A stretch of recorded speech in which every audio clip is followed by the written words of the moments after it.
c'est pas ma pasteur. Yango na tuni est-ce que boketu yango na zotuna est-ce que bokolonga parce que lelo toza na bandimi ya ba pasteur ba fanatique ya ba pasteur wana oko boya yango te ke toza na bandimi ya ba pasteur abino bolingi bo toucher ba pasteur bozo mo te bozo tia moto likolo ya moto parce que eko benda ba makila ka continue ko tanga le bo kende bo sala ba désordre to boko te na l'église ba tu wana bo boma kaka ba congolais bango moko bo mo te ke bo toucher na terrain moko eza glissant na iso na bi ke boza bato boza na mayele boza ba peur de famille. Pourquoi pas avant bon les canaux na télévision boyebi ba numéro ba pasteur ane bomba na te eyebani pona ni te ko sa la conférence moko ko bengisa bango nyonso tout baza pe na ba représentant na bango ba pasteur Kiziami na ba pasteur nani ba mamolangi ba nani tout baza na batu na bango pona ni bo bandaki na kotinda ba invitation te et que yi ba ye bo sa la conférence moko bo traiter en dans la miable. Pourquoi tu remontes à la Kiziami parce qu'il y a autre chose l'émission mais Kiziami mission tu dois avoir la vérité. Kiziami na zakata kama pasa yo ba kiti za zakata kama pasa obenga kama pasa ni mza. Oyi baba. Azala nani? Azakata kama pasa yo yebaka. Tata mapasa ya ndenge ni? Abota mapasa yo yeba Kiziami comme ba ifo babenge patata mapasa yeba. Eboko bota mapasa yani sumu. Sikoyo ya mwana zo biso ki baza ba batiri ki mina za na ba maza ba mapasa poti si mwana ba eza ko kichwa ya mu ka roba peple ndenge nini. Merci beaucoup. Quelle sorte de pasteur au peuple ndenge ni nzambe na ngai. Merci.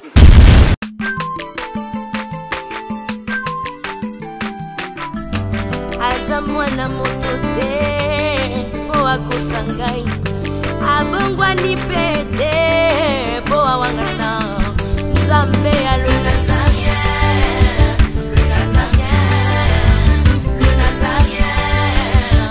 David Nzamba ayebana kitoko koma mokondima atako bapakolaki mafuta na mosakolima lelo ya yo bolingo ebateli le Nazarien Pamboli oye mona na katempeni mama kantelobi kola pie mapapu masopi mafuta toko kisi ana elongo na nzambe oyo babenga na makomi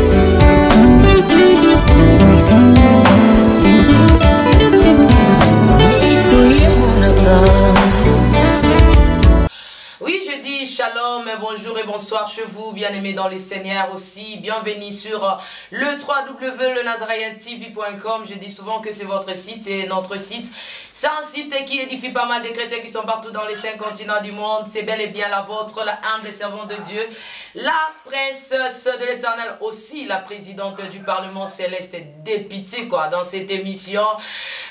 Masulo Yamboka pour vous, pour nous, pour édifier tous ceux-là qui nous suivent. En tout cas, j'aimerais vous dire que restez branchés aujourd'hui, c'est chaud. C'est chaud parce que Tozana invité nanga, Nazana invité nangai et Longo. Wapi bon mon abonté mais bazana Longo.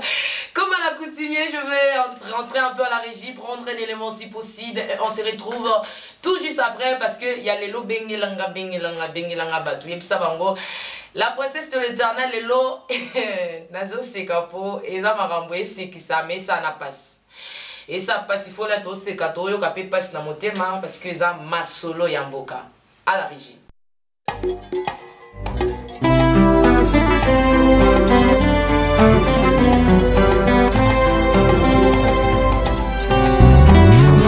Motema ezala kasi moko bapesaka na moto yo olingi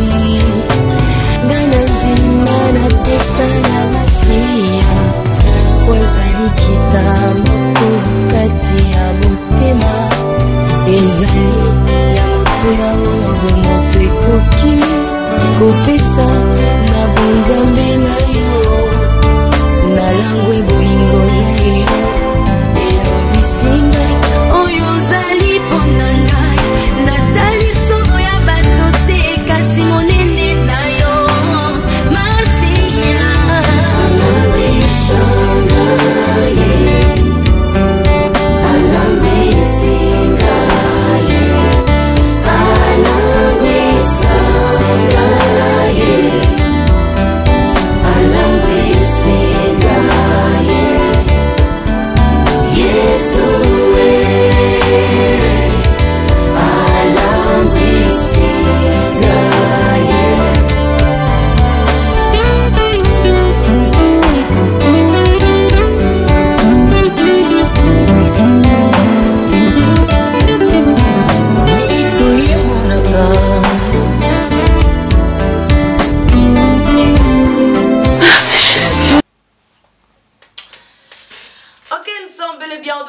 sur ces plateaux avec la princesse de l'éternel, la humble servante de Dieu, la présidente du Parlement céleste, députée, la sœur Tiffany Moko, vous aime beaucoup. Car j'aime bien dire que ma pendo yangu na batoto ya France, ikona panda sana. En tout cas, na linga rabino ya mingi, na linga rabino po bino pe bolinga kangai. En tout cas, na Belgique, na Belgique, lelo na kiti na kati ya Belgique, ne bozomo la princesse na zan na kati ya Belgique. Donc tout ça l'émission na kati ya Belgique, na epsi na Belgique, il y a lelo na Zubino là, je pense directement à Mireille da Silva. Laissez-moi dire que parce que j'avais pas voulu présenter mes invités aujourd'hui avant d'aller à la régie, mais c'était une surprise. Aujourd'hui, je reçois pour vous Boketu Yayambo avec Commandant Eso. On est invité pour aller à Mboka. Parce que bazana message moko oyo tolanda ki balobi ma to boyo nga na yoka kite nga na sala ki nité pour message en ebuti pa na ngai te. Donc na kopesa na ba invité na ngai mbote bana Canada, State, Texas, Allemagne, Suisse, Espagne, partout sika bozali tika na lobelana nous na bandi na Commandant Eso. Bonsoir Commandant Eso. Ouais, bonsoir la princesse de l'éternel et bonsoir Mingi na Nazarien tout mbote Mingi na ba brebis de Jésus-Christ na boy kopesa na mbote pa ya ba berger na pesi ba brebis à Jésus-Christ mais ba berger tous na bango dossier lelo il faut tout traiter avant na pesa ba mbote Mingi na ba ndeko na biso na biso na Paris surtout camionnette mbola sans oublier Esther Masodi Fatou. Merci beaucoup Yambo Moni la princesse Azana kiti ya likolo te na na kiti ya Afrique hein na ndimpe na fana na kiti ya africain donc ebonga ce qu'on yebaka émission na vani ne bonga pour la toute première fois la princesse Avana ne bonga pour na pesa Boketu Yayambo. Bonsoir Boketu. Bonsoir la princesse. Na zonishi lokumu ya Dieu tout puissant le créateur des cieux et la terre. Babeli ya Congo ezali ya Nzambe, mama la princesse, ngana yo na Commandant Eso, tokoleka na mekombo ya Nzambe kotikala seko wana, nazongisi lokumu na ngai epai ya Seigneur Jésus-Christ, RDC le roi du Congo, oyo apesa biso nguya ya kotelemela baoyo baya na kombo na ye, kovandre kombo na ye na niveau ya Congo. Lokumu ezonga na ba martyr nyonso ya Congo papa Kimbangu oyo bazalaki prophète mbokana papa Lumbumba papa Etienne Tshisekedi wa Mulumba oyo tikotika biso lokumu ezonga epai ya Lemoto Fulbert Chebea Fidel Bazana Pasteur Lukusa Cédric Nyaza na ba martyr nyonso 428 morts bakunda bango na fosse commune ya Maloko bamakila tu ya Kasai oyo ezotanga na momo biso no toza koloba mama Esther na bamakila bakongole bazokufa na beni na Butembo partout na Congo lelo peuple congolais azangi bato ya kolobela bango soki biso tozalaka te mais lelo Congo wana balingaki bamema peuple congolais na motu bakima na bango mbango mais Dieu merci lokola toza bana elaka mama Esther nazongisi lokumu epai ya Seigneur Jésus-Christ que le message de tous les personnes ou attendant les chrétiens ou la fouque milaka Jésus-Christ de Nazareth ou de Yakina Zemi et pas ma Zemi à Saint-Esprit epa ya mama Maria Jésus Christ oyo atambolaki likolo ya mai Jésus Christ oyo apesa bato biloko akolia na esobe mapa mibale mitano Jésus Christ oyo alabusaki Lazare na kunda Jésus Christ oyo afungolaki miso ya Batime Jésus Christ de Nazareth RDC le roi du Congo na zone sur le coup mais pas naé apesa biso sagesse apesa na Salomon pour tout quand le peuple congolais tout kolinga teke peuple na biso grand nation à Jésus bakanga bango en otage babombe la bango vérité c'est ça que biso toyena vérité pour la kokangola mboka ya Jésus Christ. Merci beaucoup. Je pense au Boké tu as ça les alliés ceux qui prièrent nazo e batena benga à sali prière à sali présentation na ye à sali invocation na ebité na obenga kombo ni mais bisika boza bino bombo pesa kombo ya makambu Boké tu as sali awa na plateau oyo mais question na biso bosso ezali avant to kota je pense que là nous sommes bazo parce que système a pour interpréter to pe ya ko imiter ba voix ya bato comment ya Boké tu ya mboba nous sommes eza Boké tu te ba imiter voix na ye et là on ni okoye bisaba tout koko sala et confirmer réellement parce que oh eza téléphone ya TVT ngani mba omona ngame babi est-ce que ça vraiment Boké tu ya oh la princesse Ayambi eza Boké tu ya mo kalobaka peuple ndenge nini. Merci beaucoup. Quelle sorte de pasteur au peuple Merci beaucoup. Naebeka ke kozala peuple ya ndenge nini. Tokoti na vivi ya lisolo na biso tozui attitude oyo. Ya bien avant to beta lisolo oyo commandant eso na Boké tu ya mboba eli biso na émission lelo oyo. Po ezangate mutu na inventé yango. Et outi et pas ya Boké tu ya mbona commandant eso ba ko expliquer biso message na bango. Mais na tu na bango dans le tozali le 9, le tozali 9. Le 7, tozaki na action na mboka. Le 8, tozaki na ba journée morte. Le lopel sous tozaki journée ville morte.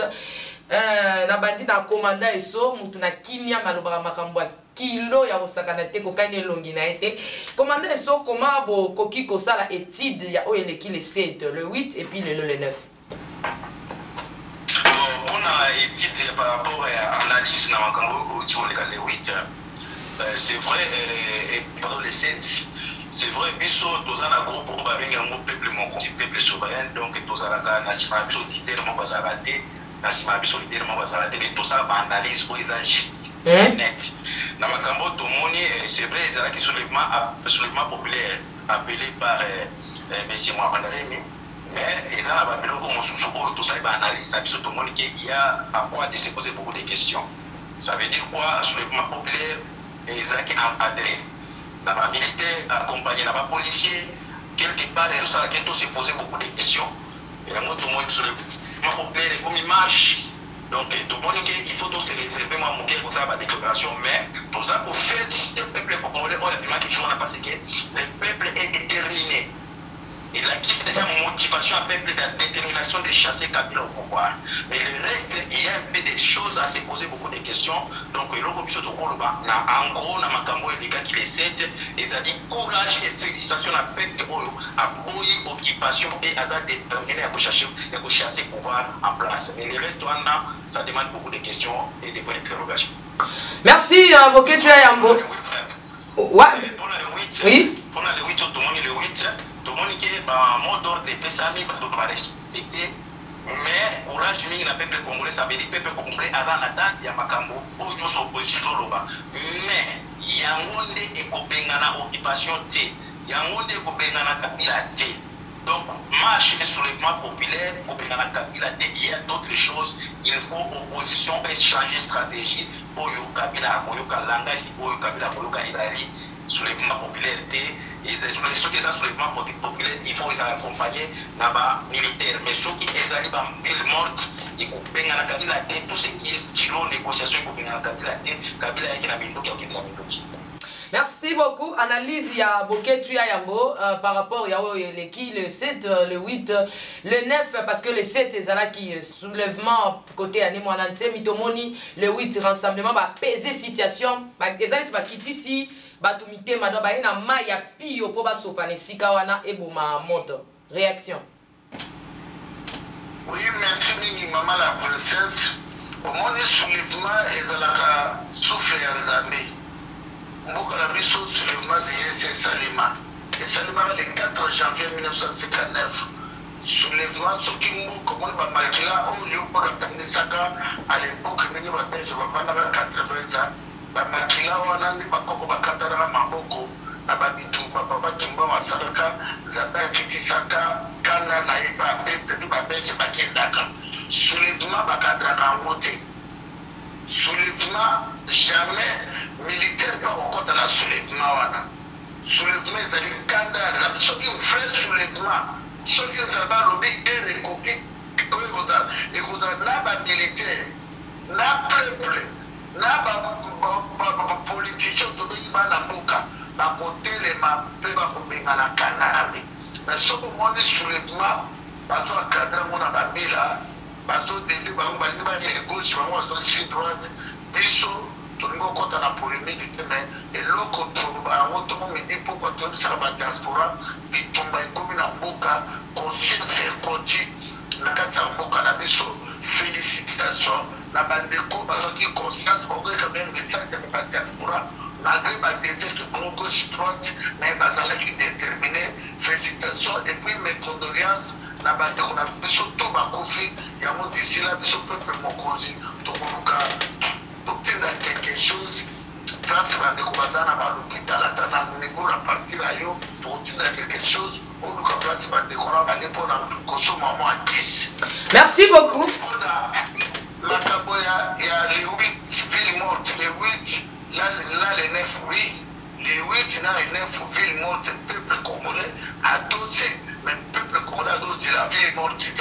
peuple congolais adossé la débat, il y a occupation, il y a arrêt de politique, là, mais moi, Christophe Kanabe, ils sont toujours de la départ, il y a occupant, là, système, il y a occupant, il y a toujours 5 ans, bande de Konabiso, où va faire qui ville morte, comme Banandeko, Félix Tshisekedi, nous on a Pierre Numbi, Olivier Kapitato, Naba Moïse Katumbi, Naba Martin Fayelo, Naba Kovo, Toto, il fait pas changer stratégie à combat. Moto Bazako Bonanaï, aïa pour la démocratie na Congo te. Bango baya pour la détruire Mboka na biso, bango baya pour la piller richesse à Congo. C'est ça que Makambezo le Kana Congo ya mwana, il faut ba décoration rassemblement, ba changer stratégie. Pour ba mettre comme ça la Makambezo sur ba kora Lusaka, Kalamba rouler bango. Gouvernement 1+4, Jean-Pierre Basukali na laye. Bate ba constatation, Kalamba rouler bango. Bate ba koro oya, Kalamba rouler bango. Ba koro peuple congolais tira qui espoir. Il y a le 31 décembre 2016, ba rouler bango les sous. Si ba tobota, soit déjà deuxième rassemblement, ou ba olenga kona ba pilote chibala, non baza cotiser kuna. On va aller occuper surtout dans la préda presque qui les fait. Merci. Pour maman princesse. Merci beaucoup. Donc, vous comprenez, Moko, il y a un oiseau bien Esther, moi, c'est la princesse, et donc, il y a un beau tamaka, il y a un combo. Donc, continue à vivre à l'issue, na biso, que tu as un bon azonge panayo, kolanda yo na débit à émission, na moni vraiment, aux anabotos, si na makamanza, mais parce qu'on tient lignée, pendant des bandeli, aux autres, il y a un sika, et puis au tombo lié sous ma sia. Mais on est comme ici, biso, et les questions, les amis, balen et sikawana. Nazomi lo base boye ya yambwa za mwana nzambe bomo bafinga nyonso to ya yambwa bimisaka wana ezalaka ya qualité nini et puis de deux qu'est-ce qui se passe Boketu ya yambo na ba pasteur topé peuple mokonzi na ba pasteur. Oui maman omoni ngonga ya koki ya ko délivrer peuple ya Jésus dessin ya peuple congolais. Les hommes beaucoup consomment des abattements, mais personne n'a pas de bishop. Ma vrai pasteur à Congo, ma vrai prophète à Congo, ils allaient yo maman la princesse, commandant ils sont là pour que tu aies un mot, là bateau basolo la vérité. Jésus-Christ a dit la vérité. lelo tozomona beglise ekoma ya bato me tomonaki ntango jésus christ akende prophète samuel akendaki kokutana david mpo batiele mafuta david ekobota salomo jamais nzambe alobaki na david okotongelanga temple te moto akotongelanga ezali david mais lelo toye komona bapaster soi-disant bato bamagicien wana bamutu bamama olangi bakisiamina bawalesa bamarcelo balor mbongo bapaster toms bakalabari patrice ngoi badenilesi toye komona bamipesa bagrade bamutombo bamokuna mama ezali grande humiliation bahumilie nzambe bapaster kole bahumilie nzambe mama la princesse babombi vérité oke toyebi basali ya nzambe to ya israel moïse tama mwana ya faraa bokolaki ntango moïse abimaka alokutana na mama sefora dranguya atikala jamais konegosie lisusu na farao basali ya nzambe to oyo babima na israel meme jérémi meme daniel na babylone meme mama ester ntango akendaka kokutana na roi siris akimaka mbangu atia veto mpo baboma peuple na ye te me ndenge nini toza komona lelo mboka na biso eza dirige na barwandais batuti le congo bien aimé mboka ya jésus christ mpo nzambe apambola mabele ya congo biso peuple congolais tokoki komona paso te oyo lelo tozali le pays le plus riche mais na ignorance na biso topesi nzambe oyo apambola congo mokongo tokomi kosala baidolâtrie lelo mboka na biso ekei na bapaya soutenir na bapastere wana baza bango babaki bango baza babeche biso toza babrebe mais toza komona mopaya aza koextermine peuple wana bapastere to oyo baza na congo bavandi silence mais yayambo oyebi ke bible elobi na biso adieu à césar oyo eza ya bapaster eza kobikola milimo ya bato ezali kokangola bango na bademo oyo bakangi banzoto na bango yango mosala bango bazosala oyo eza ya césar yango bino bozosala bible elobi laissez les morts enterrer leurs morts les vivants entre eux bavivant baza na kati na église nde bapaster bazo-occupe nano bavivant les morts eza mosala ya bapaster te nayebi te qu'est-ce que tu peux dire par là mama tosakana na nzambe te tosakana na nzambe te jésus christ ndabaki ya césar bopesa césar ya nzambe bopesa ya nzambe mais jésus christ alobi na biso teke barwandais bakuta na rwanda bakoka kobotola biso congo mpe bapaster na biso bakoka kosoutenir moto azotanisa makila kana babomi plus de 13 millions de morts mais toza komona bapaster wana baza kokenda kosoutenir ye bazosisa bato na kasai bazoboma bato bango bazoyebisa biso totanga basome ya david bazoloba na biso tola na exemple ya moïse bazoloba na biso tola na exemple ya jérémi mais bapaster wana baza mpe bajeremi ya lelo na congo baza mpe badavidi ya lelo ya congo ozomona baza mpe bato oyo bazwi nguya moto okutani na jésus christ okoki kolinga te ke baextermine peuple na yo okoki kolinga yango te mambala la princesse yango biso tozwaki décision boye ezali trois race oyo eza nazobenga bango babile baracine oyo esimbi pouvoir occupation oyo emoyi kodenonse makambo oyo ezoleka na congo ezali bapaster na bamusicien sokisa babengaka ya mokili na bapoliticien eko basali wana ezali crime contre l'humanité mama na ngai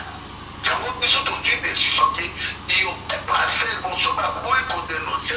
makambo oyo toleka na congo bakotia makolo na bango na poto te ndenge tosali bamusicien ndenge noko na bango baza basali ya nzambe te donc soki na comprendre bien parce que nayebi te ya yambo oexplike yango me nakomi kaka te nalingi na commande soit expliqué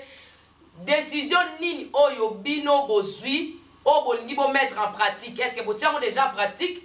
to bolingi nde botia en pratique ezosengana koyokana parce que na likambo nyonso to ezala koyokana parce que oyo soki bosali yango na ndenge na bino ezoma neti dictature or baza pe ba parents baza pe ba papa baza pe na bana ndenge baza na bango na église babenga bango ba papa ba dadi avant bosa likam fo bokutana na bango baza pe ba père spirituel na bino bela kilobi pasteur moko X aki pasambela po na yo commander so qu'est-ce que bolingi pena botalisa na bato. Merci minimum la question Tony omoni biso et quel que soit même ba musicien au monde ndenge bino bobenga bango avant ba décision comme à niveau où ya interdire bango ya kashuna potote to solo ya kila bango to era to solo ya na yeba to solo ya bango to ibiseki bango beaucoup de choix politique te otika peuple asala kashwa na yebino bozala a politique mais ba wela bana bazunga ki kuna réponse à lobakinga so ba bisinga mbongo na kolia na ngai na kusala oyo batindi ngai donc bango baza basi andumba o ningo lobike est-ce que osali appel oui to sali appel na ba pasteur oya awa nano to lancer encore quelque chose na micro na yo na ba président puis ba pasteur pour ba baki osala kité to sali sikoyo na canal ya chaîne ou site ya ba chrétien to za kotinda message na ba pasteur président oyo ya France ya Angleterre ya Hollande ya Belgique bosala tout bos organiser bosala comité moko bokutana ba combattant pourquoi tout ça bosala appel wana parce que Nzambe apesi biso esprit ya kula musa esprit ya peuple congolais parce que tout monde que ba pasteur bazala to oyo ba berger il fallait ba protéger ba brebis mais apparemment ba komi mingi ba protéger ba matériel na bango qui pour protéger ba brebis ce qui au monde leo tali leo na Congo comment peuple congolais ça kufa tout le monde à États-Unis à cause de l'injustice ba Martin Luther King ba tellement pour dénoncer l'injustice na États-Unis na Afrique si tout le monde qui va rester tout ba tellement pour côté de l'apartheid mais aux hommes là na Congo extermination du peuple congolais pour les autres ça qui est ça ko senga ba berger Congo est un pays majoritaire chrétien et ce senga qui ba leader ba pasteur ba tellement ba dénoncer ba massacre ya peuple au souffre mais ba pasteur na baza ko kwa sala te parce que ce sont des lâches spirituels ils se cachent toujours derrière la prière oh nous prions nous on va prier non c'est pas ça la Bible dit que la foi sans les œuvres est nulle même ceux qui ont la carte la Bible maman au mona que ba homme de Dieu mingi bazala qui appelé à défendre le peuple na bango ceux qui ont dit montoloko la Jérémie na kati ya tambo azaki na au moins na 40 ans 400 ans ya punition Nzambe apesa ki bango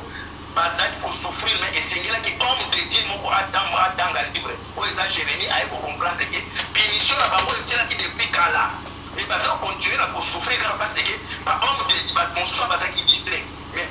homme de Dieu pour comprendre non 400 ans il essaie de dire donc on continue toujours à souffrir ce que tali même Moïse Nzambe tindi ba kende kokunda ba ke kokunda ba ti Moïse madaki polo ngomba matisa maboko na likolo chaque fois Moïse azaki maboko likolo ba bale ko gagner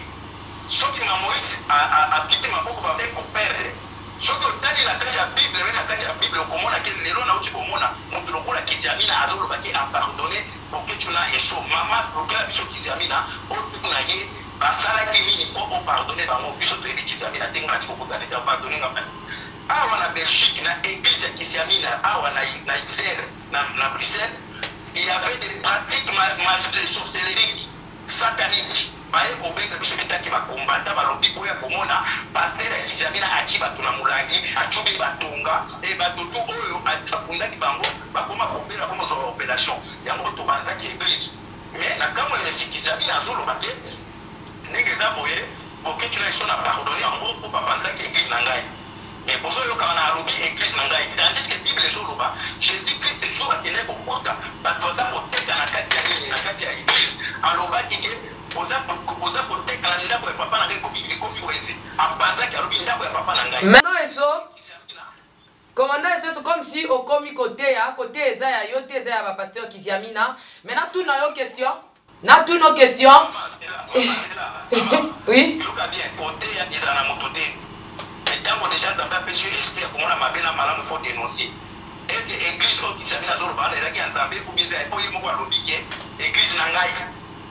donc eza église na ye yango topanzaki soki ezaki ya Nzambe tolingi mpe totouche te donc oyebake makambo tokomi koloba pour le moment mama na ngai bapasteur baza na butu baza bapoliticien na moi bapasteur ils sont là pour le ministère des distractions pour distraire le peuple congolais bralima azosala mosala na ye bango bazosala mosala na bango bamusicien bazosala mosala na bango biso tocomprendre ke bapasteur wana mama baza kosala role moko ya monene ya endormir le peuple congolais comment ça se fait qu'un pasteur azosala publicité ya prémisse oui tokokoma wana mais tozolinga totuna nanu yo avant tozwa boketu ya yambo c'est comme si bozo touche à tout bo toucher a bo ekoki te bolongi te toloba botiki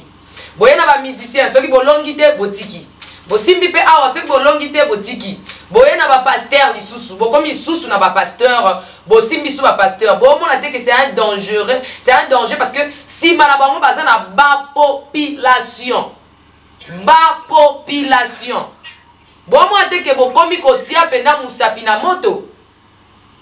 olobi bien que tosimbi awa neti nini tosimba ti toéchoué oyo bino tobenga président wana ayenda kaka wa bomba na akokaka te bamusicien oyo bolobi ke bosimbi bapesi bango interdiction ya 5 ans mpona makambo na biso ndenge tobaki na bapaster boye tokosala mpe role monene ya bakointerdire bango mpe babiza biso tozopromettre mpona bayese ke toéchoué place moko te toréussir na biso po évite donc bolingi bobebisa copie ya bapasteur bolingi bobebisa copie ya bapasteur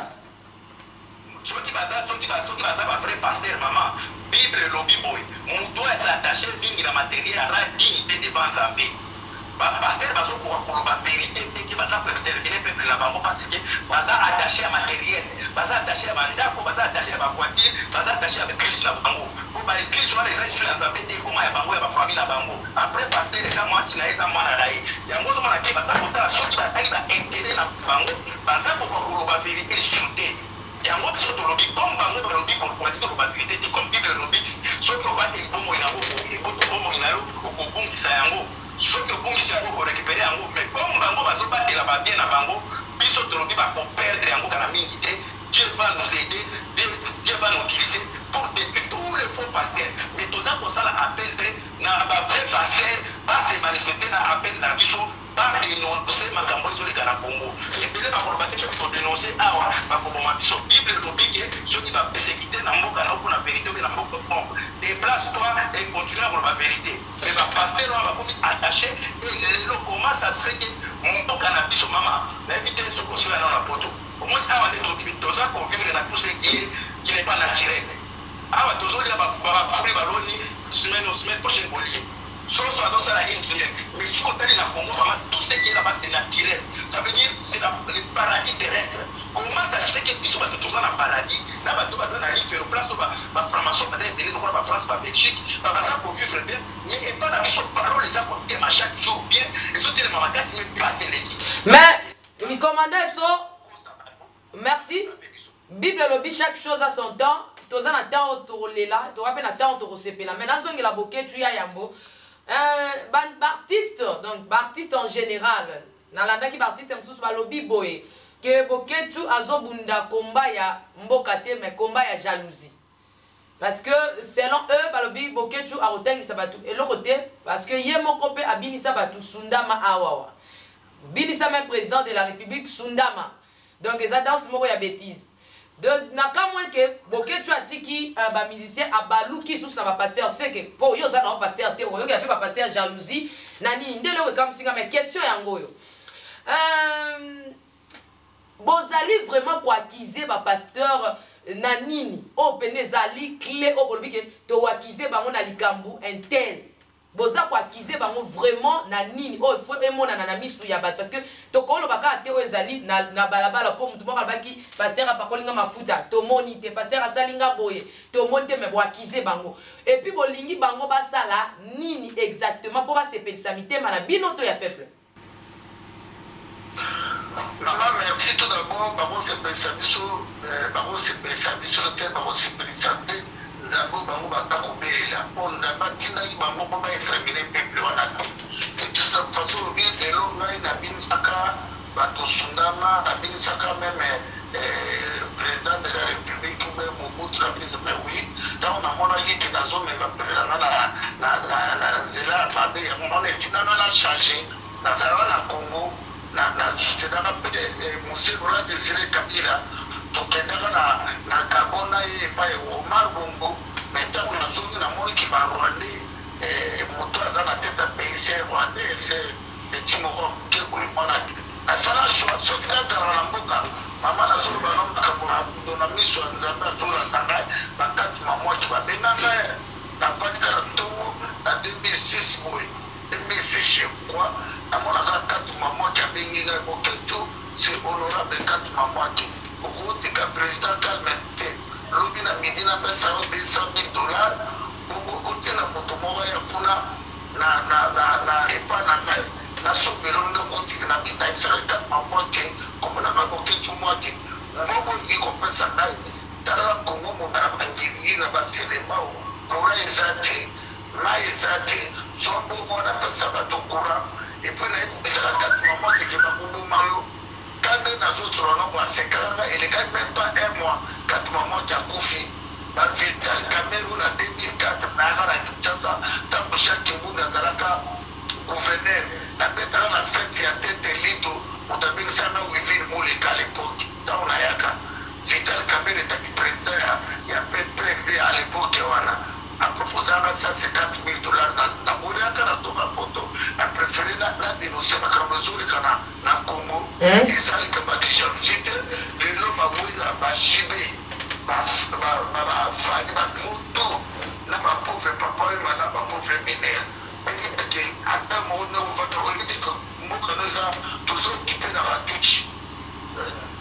ba dollar ma TV commission kongola komo kuforo kwa njiti biso tutuko ko kamono kote ka ozo mona moyen de la vie na yo il faut dépenser tuzo komona le ne ko vana na mama na princesse motoya bomeli mo ali abomeli bana nayo et puis na tongo olambeli mo payana fufu bandeko bazokufa na kasai ngai na komande so toliki bango na nini bandeko bazokufa na bote bobele ngai na komande so toliki na bapasera bakizamina na walesa na bamafilo baleki bato bazokufa na komona nini mais yango na tuni est-ce que boketu yango nazotuna est-ce que bokolonga parce que lelo toza na bandimi ya bapasteur bafanatique ya bapasteur wana okoboya yango te ke toza na bandimi ya bapasteur abino bolingi botouche bapasteur bozomona te bozotia moto likolo ya moto parce que ekobenda bamakila kaka ekontinue kotanga le bokokende bosala badésordre to bokota na baeglise ya bato wana bokoboma kaka bacongolais bango moko bomona te ke botouche na terrain moko eza glissant mama moto kuta na tete pays rwandais tokimisa ya Europe oya piller richesse na do a Jeannette Kalbayaka ya kubata mabati ba Ameriki tokimisa bango tokimisa bango awa ba musicien na bino ba meki o mutuzo de koyawa Jeannette Kalbayaka pesa $50,000 au monde tokimisi bango na maténèbre tika jamais ko gagner lumière biso tak toza na frère Jésus-Christ ko gagner pour cause la biso c'est juste cause la biso c'est juste Moïse abanga David abangaka onike David abangaka Goliath te pour ça kisir na tabena ye ba pasteur tout ba baza ba Goliath biso toza David donc ko isa bango pe to ko isi bango soka mbele na komo na Yesu Masia yo mo ko vivre pour komo na yango ba debi ba ko bima l'église mais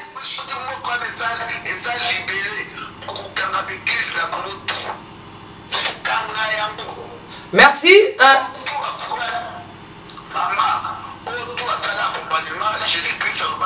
celui qui tue par le peu périra par le peu à son tour oya yebi kasolia na papaya omoni moko tovani Belgique na France basokipaka ngo na Hitler général de Gaulle kutakimaka akiko se réfugié na Grande-Bretagne kwa luka balie pour libérer France na Belgique pe babunda o to a contribuaka abomaka yi même nzambe tuludia mama na diala sisa paso obi tango nzambe alobaki na Saul abi Saul na tindi okenda na mboka na bomelanga nyonso Saul akende olala na mongongo ya Nzambe Saul ake kosala na ndenge na ye omonaka ke Saul na mwana na Jonathan bakufaka na front na guerre biso tozobundela Nzambe peuple congolais baza ya mamolaki te et puis mamolaki moto abalaki paster na Congo te peuple congolais désert nation wana ete pa bapaster te désert peuple congolais ete pa bapoliticien te ete pa bamusicien te biso toza même égal mais bokoki koprofite te ke po peuple congolais balingi Jésus Christ bosimbeli Jésus Christ bokomi koextermine mpe kopie peuple wana opepe accepte ça mais Yesu Christ ye moko aza kotala akoprotege biso. Merci. Merci. Ok. Nazongeli na nous commanda iso nga na sala émission na pasteur Kiziamina aebis. Ok. Merci commanda iso na sala émission na pasteur Kiziamina parce que bozo tanga etro na tuna e parmi ba question o ya lobi que yena ba pese ata 10 francs ya gouvernement te. Et d'ailleurs, preuve est que ba trika même ata kutu place na ye aleka ki député. Nyonso ana kaka pona olakisaki azana bolingo mboka toleki na lingi na tuna siko question na ngeza boye. Commandant iso na yebi ke boza bato boza na mayele, boza ba peur de famille. Pourquoi pas avant boleka na na télévision, boyebi ba numéro ba pasteur ane bomba na te eyebani. Pona nite ko sala conférence moko kobengisa bango nyonso tout baza pe na ba représentant na bango ba pasteur Kiziamina ba pasteur nani ba mamolangi ba nani tout baza na bato na bango pona ni bo bandaki nanu na kotinda ba invitation te et que yi ba ye bo sa la conférence moko bo traiter on dans la miable même Bible lobby soki munde kona sali mabe bengaye soka ayokite mema mutami balé ayokite mema mutami satu ayokite mettre en public boké directement ko mettre en public chaud. Commandant iso mituna eza omboka yo mais pona papa Bokechu na lingina tuna yo comment bozo partager parce que tout ça ba pasteur o basé lever na ba pasteur o basé lever té lorsque je dis lever ba o ba kombo la bango net ba sala ba publicité wana ba oyo ba yebani ba yebani bo ko contrôler yango ndenge nini na sens que pour bozo tanga ka ba o baza koni mais ba o pe baza très dangereux ça ba o pe baza na c comment bo ko contrôler bango nyonso tout wana to boza ka ko viser ba o ba yebani eloko ya liboso oti kolobela par rapport na makambo ya Kiziamina mama nanga kosokutanaki na Kiziamina osololi na ye omoni biso pourquoi tokoma otalanga Kiziamina parce que auto osala émission moko nde na lobika ya limiti biso mais Kiziamina biso toyebisi toyebana mpona vérité bapaster na mama babandoki Kiziamina azalaka tata mapasa yoyebaka eti azala tata mapasa obengaki tata mapasa linoza oyebaka azalaka nani azalaka tata mapasa yoyebaka tata mapasa ya ndenge ni abota mapasa yoyebaka example komo baifo babenge batata mapasa oyebaka eboko bota mapasa yani sumu sikoyo yango wana azwi biso ki baza bapatire Kiziamina aza bamapasa abotisi mwana bato mwana ya mondimi na ye ya bapatiwa eske moto ya ndenge wana abotisa meme maboko epa ya molacha asambela mpona moto abotisi mwana ya mondimi na ye bapasa eske moto ya ndenge wana akoki kosambela mpona moto vraiment na poto to na Kinshasa kaka bisika boza wana bino boyebi yango ndenge ni mokuna adivorce na mwasi na ye bilelo biso ki pasteur adivorce moto adivorce akobala eti moko na bango akufa mais ye abali ozomona moko eza normal ozomona teke bato wana bazoviole bible ne jugez pas mais wa non ce ne sont pas des ouais de Dieu parce que si c'était des ouais de Dieu il fallait avoir la vérité à tout ce qui se passe au Congo parce que l'esprit de Dieu ce n'est pas l'esprit de timidité ce n'est pas l'esprit de peur Nzambe appelle ça biso esprit ya kobanga te bango baza na esprit ya kobanga eza esprit ya Nzambe te baza na Nzambe te mama na ngai tokokweyisa bango biso tozopromettre bino tokokweyisa baeglise na bango un jour na kozwa yo omoni nde makambo esalemi parce que biso tolamuki kaka boye te to bana soki toza na nzambe te mama oki bato bongo vraiment la vie tindi bato bakoravi tindi bana mwasi bakoravi soki parce que nous avons un Dieu. Comme tu bandit dossier na bango, Dieu est capable de l'utiliser qui il veut pour confondre les batouana. Pasteur wana soki baza koyoka appel toujours le sala appel na bango te. Que basala tout, ba dénoncer mabe zele kana Congo. Par rapport à ndeko lobiki ba mususu baza yase, ba mususu baza likolo oui, ba mususu baza yase, ba mususu baza likolo, mais baza organiser baza na président na bango, baza na bakoni na banaite sur la communauté soki ni ba se organiser.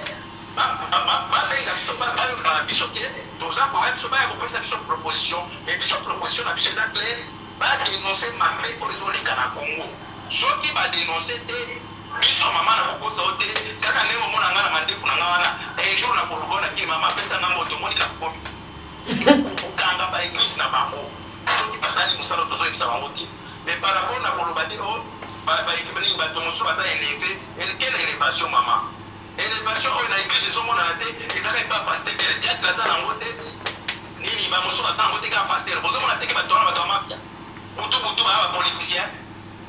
mama tozokoyebisa oke bapasteur wana baa na kati ya barole ya minene bapasteur ya poto tozoloba comme mama alobiki il faut kosolola tolanse lisusu na travers yo bapasteur ya poto bokotala biso na contact tosala poma tokosala susi na biso il faut peuple wana neti na poto il faut peuple wana abimaka na bamarche na église ba informaka po peuple ke babomi bato na Kasai bamomi bato boye susi na biso yango wana me bango bateyaka makambo ya Israel tandis que na Congo eza makambo eza sérieux ezoleka baza kolobela yango te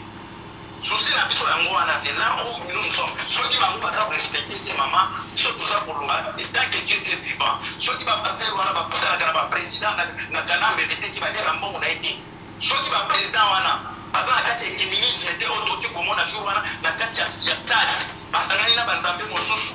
po basoutenir gouvernement wana mama nzambe il va nous utiliser on va corriger les pasteurs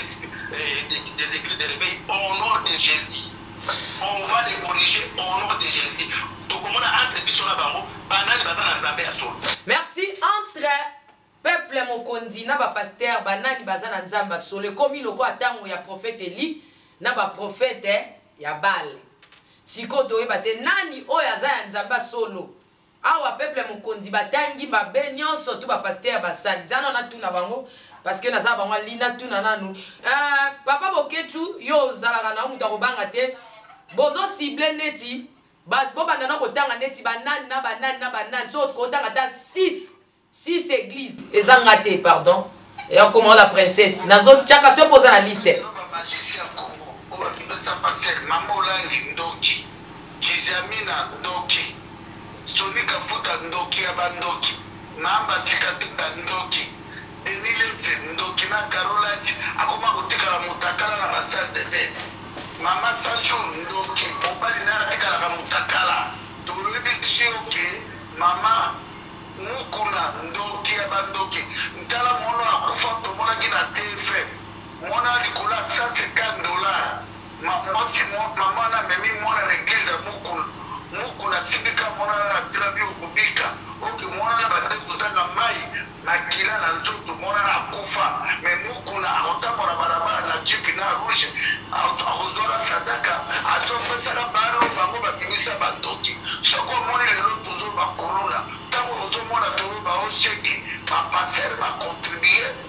ya kubenga bana na ndoko abiki mwana tana wita seta soko benge ndoko beti ya kundima na ye tango tokula kila bino mama liboso babadolo bamukolo ndoki poko bakoma kobanga mukola na ndoki epi makambo abomwa basoki mama bebi suki pembe mama komi na ba 85 ans lolata azonvi omona paster alobiki tala mama no aza ndoki motafener oyo balobaki mboka na biso eza dirige na barwandais alini polite kanabe rwandais rubela rwandais Jeannette Kanabe rwandais Maurice Mangabo rwandais Deyo PDG Ofida rwandais tuti obalobaki nzambe alobi na bible te mopaya koki kodirige bino te mama nalobi na nkombo ya Jésus Christ oyo akoala moseki laza na kunda olobaki laza lève-toi marche soki ka Jésus Christ ala mose laza merci merci Merci beaucoup. Je pense que je pense que bozo mona lelo ya yamba zo finga te mazo kende na mal. Pardon maman. Obi pasteur Ngalasa. Pasteur Ngalasa nana ndikuranga mwa mwasi abenga ngai. Nasalele kutuba video. Mama moko azalaki na cancer à libele. Na mwana ke kisase pa Ngalasa. Abi papa Ngalasa basunga cancer ya libele. Na ningo bikisa ngai na kopesa obuka lupango. Ngalasa biyela ngabuka lupango na kosambela cancer ikulini. Ngalasa sambela mama na kufa.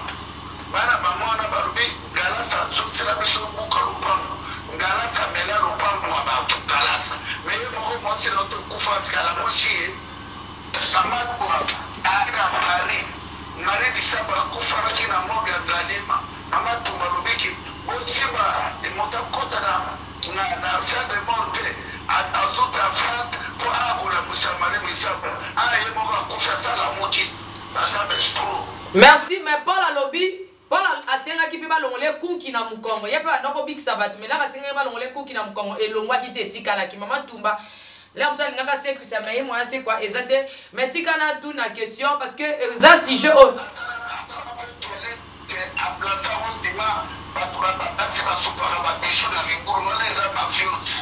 merci beaucoup.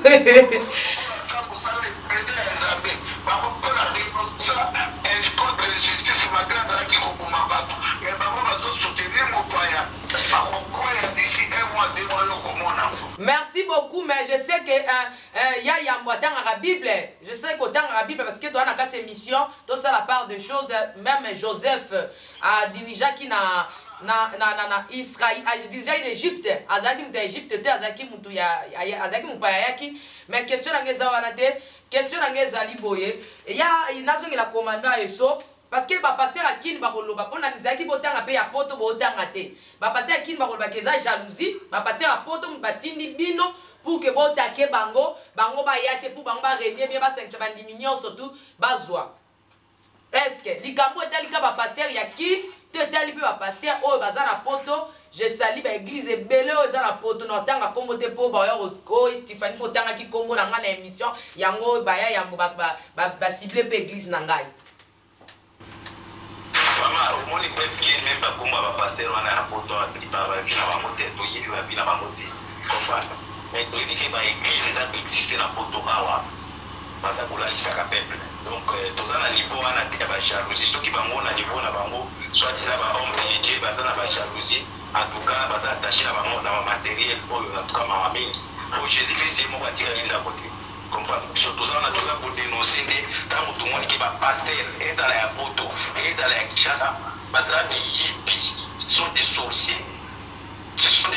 éviter la qualifier par mon nini. Parce que sensibilité dans le peuple congolais, parce que sensibilité. Mais parce que sensibilité, autant pour maquiller sous, des soyeux qui passent, voilà, qui passent. Mais peuple, parce que sensibilité. Maman, ce sont des commerçants. Papa système mosusu batalakawa dimanche aza kolaka mama na Congo mama na kotinga mbongo lendi après qu'il na tala na makabo donc akomi kosalela mbongo mabonza nini programme Congo na mama yango tolobi boye ba mama ba papa ba to cité à poto soki kotinga otiaka offrande to senge par obedin soit orphelin moko na Congo tangi sa ina kimu na wana ko pesa kalisho ba pasteur te Obengi orphelin moko ovi en charge na dimo na yo chaque mois orphelin na tama aussi sa classe un jour akokanisa yo nzambe akokanisa pe na malamu osalaki ba pasteur wana ce sont des gens qui toujours na bango revenu ndenge moko toujours na bango revenu ndenge moko na poto awa mais hier ça la calcul la revenu no mama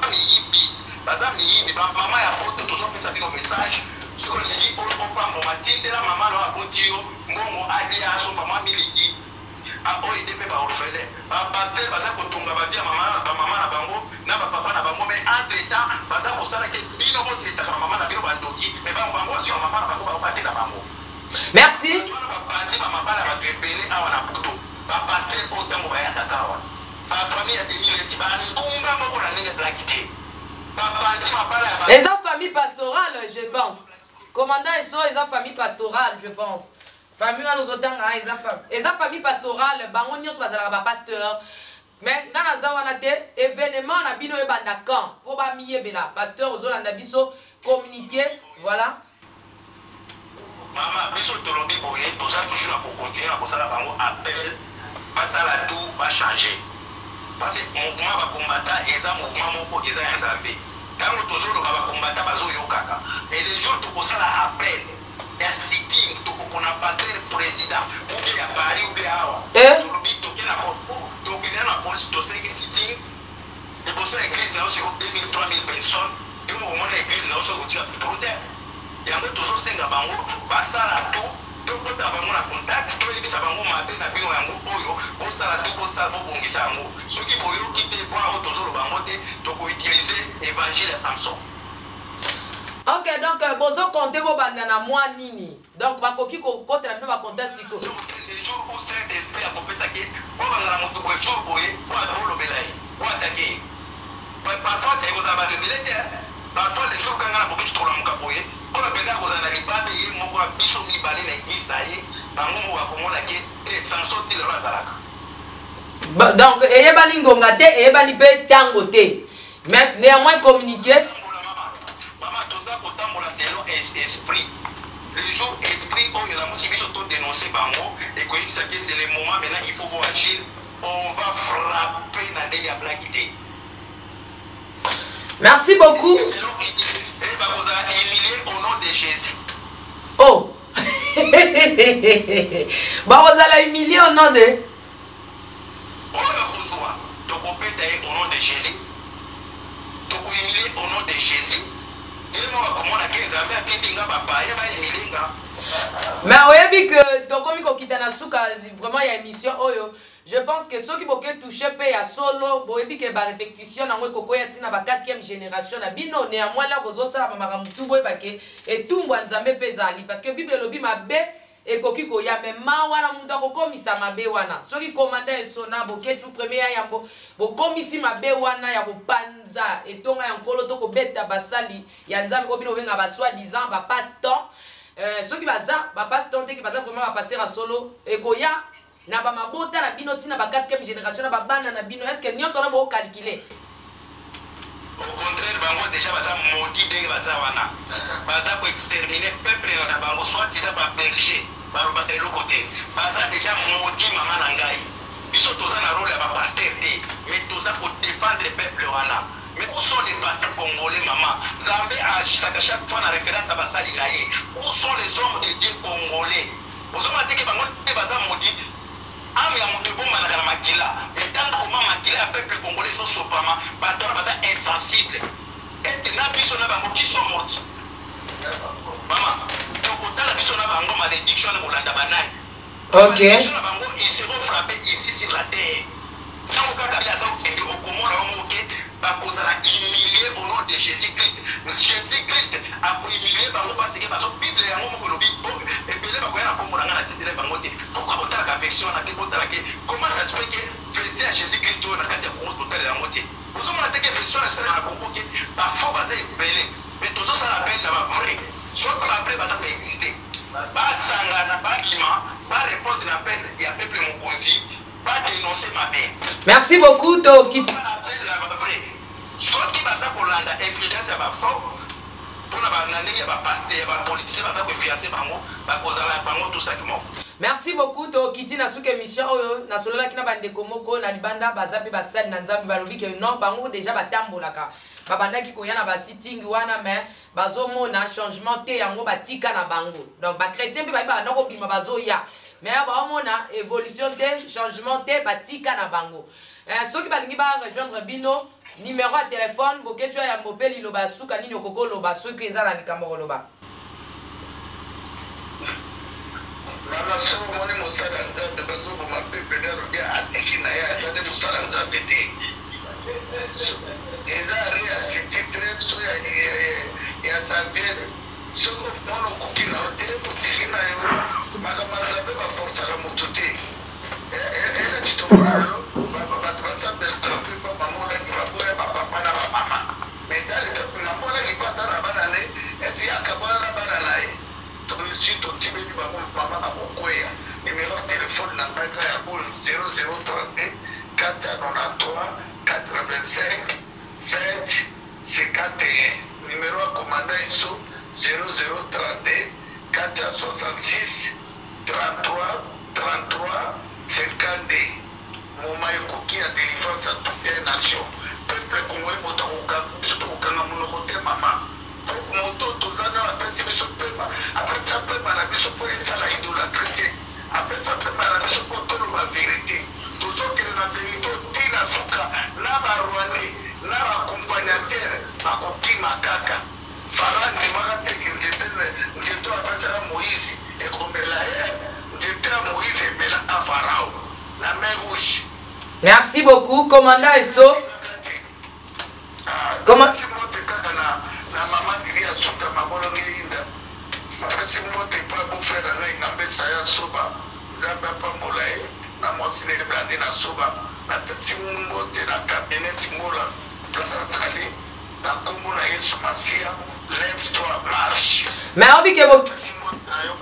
Merci beaucoup Nayambia ngo na pesi pe mbote na madame aza molandi ya le Nazaraya bisika za mama. En tout cas bisiko landa nga itikate nzamba pambola yo parce que za molandi monene ya le Nazaraya nzoka le Nazaraya za la pena ndako ya Yambo. Mais ya Yambo obike batu bazaki ba la émission ya kofukama ya kosambela nzambe pardon nzambe sunga ya Yambo finga telelo na le Nazaraya. Lo samba ba yenge beni ekokisami ya Yambo fingi mutu te donc alanda mi pena na nzela donc ya kobanga nzambe na kati ya le Nazaraya. Commandant Esso.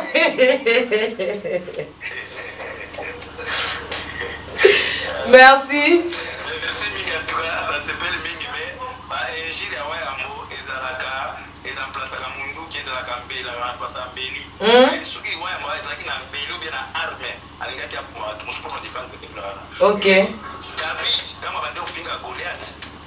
Injili wana ezali compter pa nzambe te. Même les rois Goliath ezali compter te, mais le jour David asimaki nini mobali wa komela ki mwasi na ye, afaki mwasi na ye. Zambé Silika qui ça veut dire injure ou bien pour mon ennemi à peuple ennemi en Zambé ils ont entêté et ceux qui ont commis innocent ou bien fini innocent et bah que c'est là où Dieu se fâche donc moi te minga la patronne soit dans la nation Nazareth moi te minga mon copé merci la biso et la princesse mais na moneti plus tard commandant Esso na boketu Yambo awa déjà bosimbi côté wa pasteur to kama te lobby pe bo récupérer bandimi ana bino mopo liloba pe vandi na ngora bo récupérer bandimi wala bino moko. Bon, comme un pasteur titulaire, non pasteur adjoint, bon, bah, dans ma solo, dans la Belgique, voilà, c'était juste l'ambiance de l'émission. Bah, la Belgique.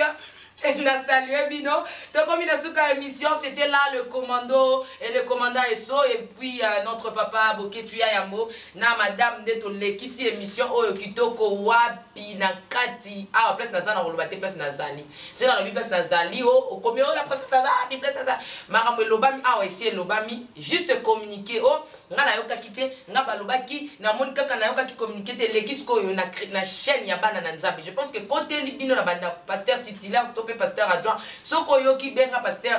adjoint na yo pour que to bongisa parce que mutawa lo ba français awazate biso to lo ba lingala même commandant so awalo ba lingala moketo ya mako awalo ba pe lingala e banda ka bo mona ka ba pelisi pe moto to lingi suma kamba ba moto pelate donc bolo bana bo kuta na bo solo na lingala entre bino ba congolais bobo mamoto boyoka na o bango balingi bango pe ba yoka o bino bokoyebisa bango c'est un peu ça soki bolingi Yesu Kristo pe bolingi peuple wana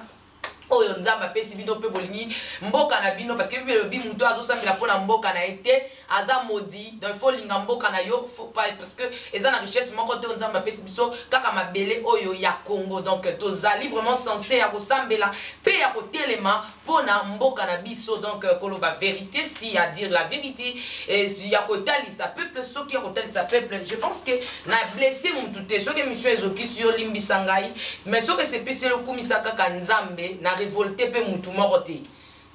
oyo za la princesse alobaki la lobaki en tout cas on a vraiment la lobby et le côté mais place à koloba vérité tozo loba vérité communiquer ya ngwane côté bino banda ko na bino na lobby merci ming parce que nazaki na Belgique na zongi place na Zalaka nazaki na Belgique pona yamba commandant Esso na Boketu Yambo premier en tout cas na yamba mikitoko wapi na pesi bino so merci na zongi na ngabisika na Zalaka en tout cas soki pe ko senga na kati France na la France na la France pour tout ça l'émission en tout cas la CP lima L'ambiance était dans cette émission. J'ai dit merci à mon directeur Piamé. J'ai dit aussi merci à toute l'équipe. Il y a le Nazaréen TV depuis Kinshasa Place Bazali. J'ai dit merci à tous ceux-là qui nous suivent aussi. Na bato ba inaka na bato ba lingaka le Nazaréen na lingaka kakabino. À la prochaine. Ciao.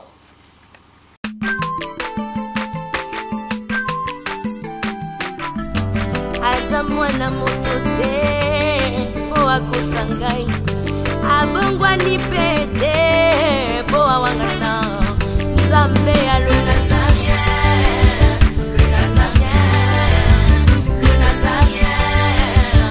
David Nzamba ayebana